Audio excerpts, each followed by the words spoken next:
Broseta, hijo junto a mis hermanos Pablo y Manuel de Manuel Broseta Pont, valenciano que fue asesinado por ETA en Valencia el 15 de enero de 1992. Estoy aquí para contar mi experiencia, para que no se olvide lo que realmente ocurrió, y por ello quiero expresar mi agradecimiento tanto a la Generalitat Valenciana como a la Fundación Víctimas del Terrorismo y al Centro Memorial de Víctimas del Terrorismo, que nos dan esta oportunidad para mantener el recuerdo y para contar lo que realmente ocurrió desde la perspectiva de las víctimas. Las verdaderas víctimas ya no pueden hablar y, por tanto, hemos de ser su voz, incluso, como en el caso de Manuel Broseta, casi más de 30 años más tarde, ¿no? Manuel Broseta Pont fue un hombre de su tiempo. Manuel Broseta Pont nació en Bañeres de Mariola, el primer pueblo dentro de Alicante al llegar desde Alicante de la provincia de Valencia en la montaña, en 1932, y fue asesinado, como he dicho antes, el 15 de enero de 1992. Por lo tanto, murió con 59 años. Fue un hijo de su tiempo, digo, porque a lo largo de su vida, y como la generación que hizo la transición en nuestro país, vivió la guerra civil en su infancia, luego vivió la dictadura, luego vivió toda la época de la llegada de la democracia y la transición, y finalmente el desarrollo del Estado autonómico y el principio de la construcción del Estado resultante de la Constitución de 1978. Por tanto, en todas estas etapas, menos quizás en la de formación, evidentemente, y en la de su infancia, Manuel Broseta jugó un papel importante como, en primer lugar, catedrático y profesor universitario, que era su primera vocación, también como abogado en ejercicio y, por supuesto, con sus distintas formas de participar en política en varios de estos etapas históricas, en particular durante la lucha por la democracia antes del fallecimiento del dictador Franco, durante la época de la transición y, como he dicho, después en el desarrollo del Estado que surgió de la Constitución de 1978. En lo más personal, Manuel Broseta era mi padre, era el padre de mis hermanos también, evidentemente, Manuel y Pablo, y era una gran persona. Era un hombre muy exigente, era un hombre, sin embargo, que te dejaba elegir. Nuestra educación fue muy intensa en valores, pero nunca nos contaba esos valores, es decir, los teníamos que aprender nosotros mismos, ¿no? Por ejemplo, el de la responsabilidad, es decir, el padre nos decía, haz lo que creas que tienes, que tengas que hacer, y a partir de ahí hacíamos lo que creíamos que teníamos que hacer, y si salía bien, genial, pero si salía mal, tocaba debatirlo después, ¿no? Por lo tanto, una educación en ese sentido muy liberal, muy agnóstica. Los tres hermanos estudiamos en el Liceo Francés de Valencia. En los años 70 era un lugar, cuando estudié yo, un lugar indudablemente avanzado, agnóstico, educación pública francesa, aconfesional. Un hombre muy centrado en la importancia del pensamiento y de la claridad de ideas. Un hombre muy centrado siempre en conseguir acuerdos. Un hombre muy centrado en defender a los que consideraba que necesitaban ser defendidos y sin miedo alguno de decir lo que creía que tenía que decir. Por lo tanto, en este sentido, en lo personal, es un recuerdo quizás más emotivo, basado en las cualidades, también en los defectos, pero estos no los mencionaremos, en las cualidades humanas y sobre todo intelectuales de Manuel Broseta. Como he sugerido antes, Manuel Broseta tuvo tres facetas principales: la de profesor universitario y catedrático, la de abogado en ejercicio y la de político, tanto durante la dictadura como durante la democracia y luego la fase de construcción del Estado del 78. La verdadera vocación de Manuel Broseta era la universidad. Manuel Broseta fue uno de los catedráticos de Derecho Mercantil más jóvenes que hubo en aquellos años. Con 32 años, en 1964, ganó la cátedra de Derecho Mercantil en la Facultad de Derecho de Valencia. A partir de ahí, todavía hoy se le recuerda con un enorme afecto y un enorme cariño. De hecho, el Departamento de Derecho Mercantil de la Facultad de Derecho de la Universidad de Valencia Estudi General lleva su nombre, es el Departamento de Derecho Mercantil Manuel Broseta. Y todavía me encuentro mucha gente que me dice: yo fui alumna de tu padre, qué maravilla. Fue un profesor, aparte de brillante y un investigador brillante. Su manual de Derecho Mercantil se sigue editando convenientemente actualizado hoy en día. Manuel Broseta era una persona muy cercana a los estudiantes, lejos de algunas posturas hieráticas que había en catedráticos o en otras personas en aquella época, muy cercano y un gran profesor, y como decía, todavía hoy se le recuerda con mucho afecto. Su fase como abogado en ejercicio empezó probablemente en los años 70 con un pequeño estudio jurídico, se llamaba el Estudio Jurídico, Broseta. Mi padre siempre tuvo pocos colaboradores, es decir, trabajó con un pequeño núcleo de colaboradores, y de hecho Broseta Abogados, la firma, todavía sigue, y ha sido nuestro hermano Manuel, quien ha logrado desarrollarla increíblemente, y ha tenido gran éxito en crear una gran firma de abogados a nivel nacional. Pero en la época de mi padre era un despacho pequeñito con 2 o 3 colaboradores vinculados también a la universidad, y esto no cambió mucho a lo largo del tiempo. Básicamente, como he dicho antes, mi padre era un gran componedor de acuerdos, es decir, sabía generar acuerdos, y si eso lo combinas con su capacidad analítica y con su capacidad para pensar claramente, lograba para sus clientes resolver temas complejos, importantes, y era una persona, todavía hoy me encuentro empresarios o empresarias que me dicen: tu padre nos sacó de un buen lío en aquel momento, o tu padre sacó a mi padre o a mis padres de un buen lío en un determinado momento, ¿no? Y eso es muy de agradecer, porque la gente le recuerda muy bien, incluso también en el mundo de la abogacía, ¿no? Al final su papel fue creciendo, amplió el despacho y abrió en Madrid, y en los años 80, sobre todo en la segunda mitad de los años 80, participó en algunas de las operaciones de fusión de los grandes bancos que hubo en aquellos momentos a nivel nacional. Y cuando dejó la política tras ser senador por UCD en la primera mitad de los años 80, su deseo era volver y hacer crecer su despacho, hasta que en el último momento, cuando básicamente lo asesinaron, estaba considerando seriamente volver a la política, que también evidentemente le encantaba. En cuanto al ámbito de la política, nuestro padre empezó en política en la época del tardofranquismo, es decir, 1970, 72, antes de la muerte de Franco, cuando todavía te podían detener y podías ir a la cárcel.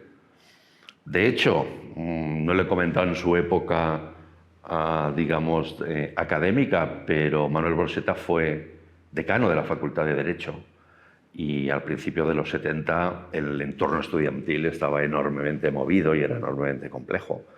Y Manuel Broseta, por ejemplo, un día evitó la entrada de la Policía Nacional dentro del campus de la Facultad de Derecho, ¿no? Y por lo tanto, desde aquellos primeros años y en su primera faceta como académico o como catedrático, ejerciendo puestos de gestión desde el decanato, ya defendía a profesores, etcétera, que en aquella época era difícil que si expresabas tu opinión no tuviera algún tipo de consecuencias, ¿no? A partir de ahí entró en política más activamente, llegó a presidir lo que se llamaba en la actual Comunidad Valenciana la taula de forces polítiques y sindicals, la mesa de fuerzas políticas y sindicales, donde en aquel momento estaban desde los sindicatos representados, comisiones obreras, UGT, sindicatos más de corte, incluso entidades patronales, incluso partidos democristianos, el Partido Comunista, es decir, había un amplio espectro de personas y de partidos políticos, por supuesto clandestinos, que intentaban hacer un germen o empezar a anticipar qué es lo que pasaría cuando cayera a la dictadura, ¿no? Esa época fue una época, yo creo que apasionante para él y que en gran parte generó su primera imagen como político, ¿no? Y como persona que podría lograr acuerdos y que podría conseguir unir a gente y a personas y a entidades de muy distinto origen y de muy distinto enfoque ideológico en aras de lo que entendían en aquellos momentos era el bien común, ¿no? A partir de ahí, con la democracia, Manuel Broseta empezó a participar activamente, se hizo la Constitución en 1978 y se ganó un escaño en el Senado en 1980 y a partir de ahí empezó una fase más de participar en el poder ejecutivo, no ya tanto simplemente generando acuerdos o en la movilización política, sino que fue nombrado, trabajó con el ministro Martín Villa como secretario de Estado para el Estado autonómico, para las autonomías. Y básicamente durante 2 o 3 años ahí tuvo una labor fundamental en ir desarrollando todos los estatutos y los procesos de autonomía de las comunidades autónomas que hoy configuran el Estado español, ¿no? Y las distintas autonomías. Y por lo tanto ahí tuvo un papel fundamental no solo en contribuir a llegar a la democracia y contribuir a un debate ordenado en la democracia, sino también a construir lo que decíamos, uno de los fundamentos del actual Estado español, o el resultado de la Constitución de 1978, ¿no? Y como he dicho antes, básicamente, cuando dejó de ser secretario de Estado, básicamente dejó la política durante un tiempo, se dedicó a su política, a su labor profesional, pero en el momento de su asesinato claramente iba a volver a la política. Y ahí quedó. El 15 de enero de 1992, sobre las 10, 10 y cuarto de la mañana, nuestro padre, Manuel Broseta, tenía clase en la universidad. Y entonces se dirigía desde el edificio de la Facultad de Derecho, que en aquel entonces estaba en la avenida de Blasco Ibáñez, hacia un aulario que había enfrente, para lo cual tenía que cruzar básicamente el Paseo de Valencia al Mar, que se llamaba entonces la avenida de Blasco Ibáñez, tal y como se llama hoy, ¿no? Ahí 2 terroristas vinieron por detrás y le asestaron un único tiro en la nuca que acabó inmediatamente con él. Esto es la narración breve, evidentemente, de lo que ocurrió. Y de lo cual yo no puedo decir mucho más porque yo en aquel momento estaba estudiando un doctorado en Economía en la Universidad de California. Y entonces, por lo tanto, mi historia es probablemente distinta en cuanto a los primeros momentos que la que pudieran contar mis hermanos Pablo o Manuel, ¿no? Yo recuerdo perfectamente, claro, con California hay casi 9 horas de diferencia. A las 10 de la mañana aquí son las 2 de la mañana allí. Y recibimos una llamada. Estábamos mi mujer y yo durmiendo en nuestro apartamento del campus universitario. Y recibimos una llamada sobre las 2:30 de la mañana allí de mi madre, que básicamente no tenía información. Ha pasado algo, no sé qué pasa con tu padre, etcétera. Una información súper confusa, claro. Yo en aquel momento Desconozco si mi madre realmente sabía objetivamente lo ocurrido o no, pero intuimos que había ocurrido algo muy malo. No sabía en realidad si estaba herido, si estaba muerto. No sabíamos en aquel momento ni siquiera ni que hubiera sido un atentado, ¿no? Hasta que hablé con mi hermano Pablo, le llamé por teléfono, evidentemente Pablo estaba despierto.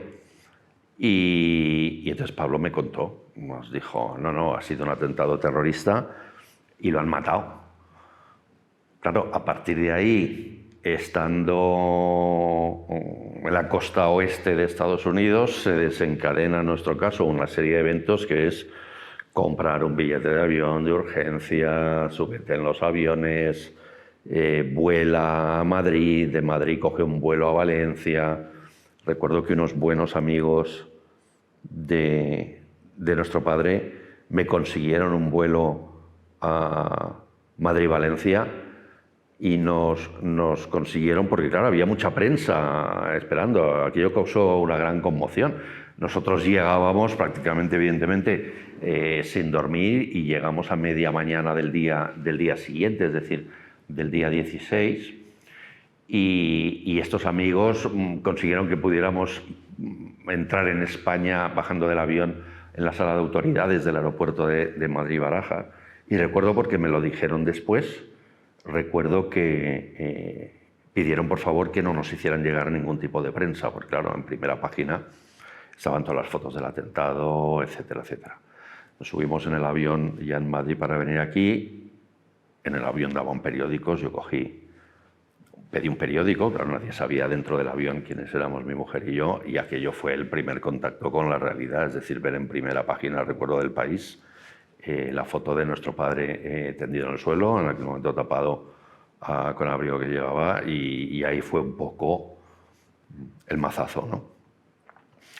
En estas cosas, cada persona, y seguro que cada víctima del terrorismo os contará cosas muy parecidas, las vive de una forma muy particular, es decir, y muy personal, ¿no? En nuestro caso fue llegar a Valencia y en estado de eminente tristeza, shock, confusión.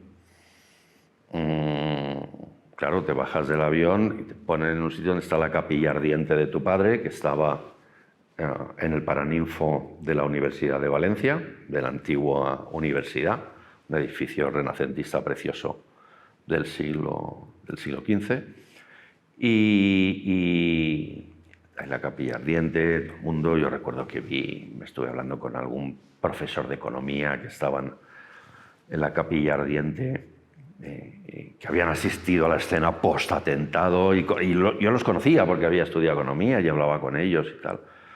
Pero aquello fue un poco un mare magnum. En aquella época, yo recuerdo, no teníamos psicólogos, no teníamos otra ayuda más que la de la familia y los amigos, ¿no? Y claro, y la familia estábamos absolutamente destrozados. Hasta que poco a poco va calando la idea. Y lo que pasa es que durante los primeros días, pues, poco el movimiento. Mi padre, Manuel Broseta, era una persona muy querida en Valencia. Hubo una reacción absolutamente multitudinaria. Hubieron momentos verdaderamente emocionantes para llorar, como cuando sus compañeros catedráticos le rindieron el homenaje académico, cuando iban a sacarlo para el funeral, iban a sacarlo de la capilla ardiente, que se celebró en el aula magna de la universidad. Se calzaron su féretro a hombros y dieron 3 vueltas al claustro renacentista, ¿no? Es un homenaje que hacen los colegas catedráticos al colega vilmente asesinado, ¿no?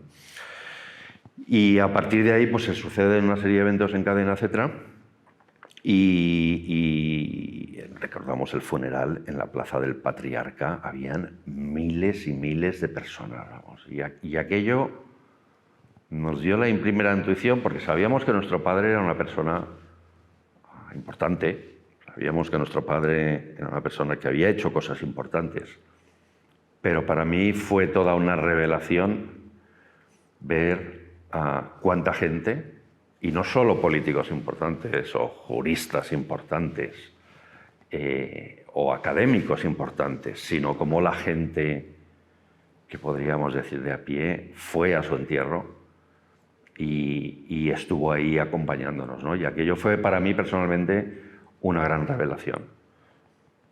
A partir de ahí empieza otra fase, que es la de duelo propiamente dicha. Como he dicho, cada víctima la vive a su manera, ¿no? Y yo en mi caso continué durante muchos años, y esto es algo que he contado muy pocas veces, pero yo continué con probablemente 10 años con crisis, digamos, episódicas de llorar. Recuerdo que tenía una canción que escuchaba que me recordaba mucho a mi padre y que utilizaba incluso a veces para dejar salir un poco la tensión, ¿no? Mi mujer sabe bien esto, pero por ejemplo mis hermanos no conocen esto, ¿no? Pero es algo, creo que esta entrevista es especialmente importante y quiero que se vea la faceta humana, ¿no? Y tantas facetas humanas como víctima. Quiero decir también aquí que estamos hablando de Manuel Broseta, y con toda la razón, pero que esto que hemos pasado en la familia Broseta lo han pasado casi 1 millar de familias, exactamente 857, si no recuerdo mal, víctimas asesinadas por ETA en los últimos 50 años, ¿no? Y quiero hacer un llamamiento al hecho de que para nosotros, para la familia, es especialmente importante que, recordando a Manuel Broseta, recordemos también a todas las demás. Recordemos su sufrimiento, porque muchas de las víctimas, sobre todo en los primeros años, ciertamente no han tenido ni el reflejo en los medios, ni la proyección, ni posiblemente el recuerdo que vaya teniendo a Manuel Broseta, ¿no? Y por lo tanto lo que quiero hacer es mandar un abrazo muy fuerte a nuestros compañeros y compañeras en el sufrimiento, que son los familiares de las otras víctimas de ETA, ¿no? Y ellos están siempre presentes con nosotros. Y es algo que intentamos trasladar en nuestro quehacer diario cuando hablo de estas cosas o cuando hablamos de estas cosas, y también desde la Fundación Profesor Manuel Broseta, ¿no? Finalmente, ¿qué nos queda de Manuel Broseta casi 32 años después de su asesinato? Yo creo que hay que considerar 2 puntos de vista distintos. El primero es el de la familia, el de mis hermanos, el mío propio, el de nuestras familias, el de nuestros hijos que no conocieron a su abuelo Manuel y que Manuel no tuvo la oportunidad de conocerlos. Y yo creo que la sensación predominante es la de que por la irracionalidad terrorista nos han privado de seguir conviviendo con la persona a la que estimábamos y a la que amábamos profundamente, y que además amaba profundamente a su familia y que desgraciadamente ya no está con nosotros. Yo creo que el perdón, todas estas cosas, yo creo que son aspectos muy personales y por tanto no voy a entrar en ellos. Pero sí que me gustaría cerrar con un poquito, voy a hacer un salto mental de 30 y algunos años y ¿qué diría Manuel Broseta, que tendría 90 y algo años? ¿Qué diría Manuel Broseta si estuviera con nosotros aquí, ¿no?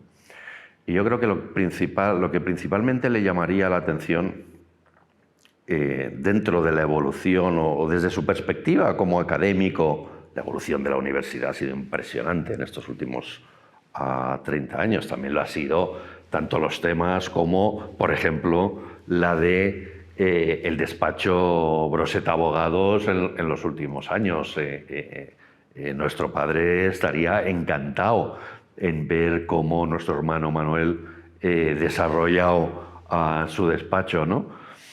Vería muchas cosas, pero sobre todo yo creo que tendría una sensación muy amarga de ver la naturaleza del debate político, económico y social hoy en día en España. Es decir, como he dicho al principio, Manuel Broseta fue un hijo de su tiempo y fue un personaje muy importante en la transición española. En la transición española se ponían de acuerdo desde el Partido Comunista, por ejemplo, con la democracia cristiana, los sindicatos, en fin, se conseguían acuerdos siempre en beneficio de un objetivo final, porque lo importante era avanzar, y acuerdos en los que era imposible que todos ganaran, pero en la renuncia a parte de lo que queremos, esta parte del éxito que conseguimos con un acuerdo. Y por lo tanto yo creo y creemos que, y estos son valores que intentamos trasladar desde la Fundación Profesor Manuel Broseta, que las palabras como democracia, convivencia, diálogo, respeto al distinto, debate, son palabras que en cierto sentido se están vaciando de sentido y que a veces utilizamos simplemente como muletillas para resolver cuestiones candentes dentro de la actualidad política. Pero estos valores no se ejercen muy a menudo realmente. Yo creo que es importante que la juventud conozca que hemos creado, la generación de Manuel Broseta y de muchas otras personas han creado el gran país en el que vivimos mediante la aplicación de estos valores y la aplicación de los métodos que nos llegaron a conseguir un gran acuerdo que fue la Constitución de 1978. Y que a partir de ahí, perder estos valores como refugio de la actitud y como instrumento de la actividad política, económica y sobre todo social, incluso mediática, puede tener consecuencias importantes. Por lo tanto, yo creo que esto sería la última reflexión que probablemente discutiría con Manuel Broseta, con mi padre, y que hablaríamos en su amada Javea con mis hermanos, tomando una cerveza o quizás sacándolo a navegar, que era lo que le apasionaba realmente en la bahía de Javea, navegando a vela, que era lo que le apasionaba y era donde disfrutaba probablemente más, ¿no? Yo creo que eso sería una buena forma de recordarle ahora mismo y de cerrar esta historia.